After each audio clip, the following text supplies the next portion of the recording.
Hey everyone, welcome back. Did the up bank stop working right after you updated your iPhone to a new iOS version?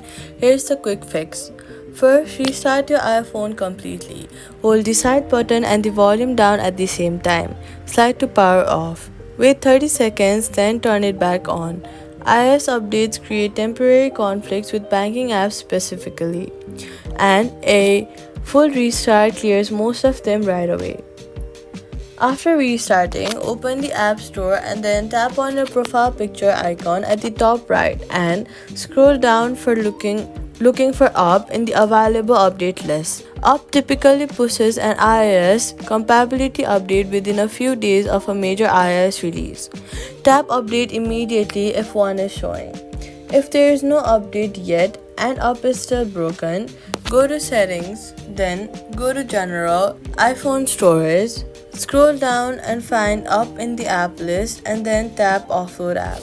Then reinstall it fresh from the App Store. Also in the settings, go back and search for Face ID and passcode. Enter your passcode when prompted.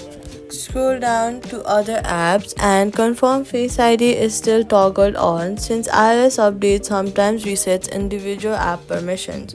So all you've got to do is restart the iPhone, check App Store for an update, offload and reinstall if needed, and recheck Face ID permissions. Up works on your new iOS, and that's it. Subscribe.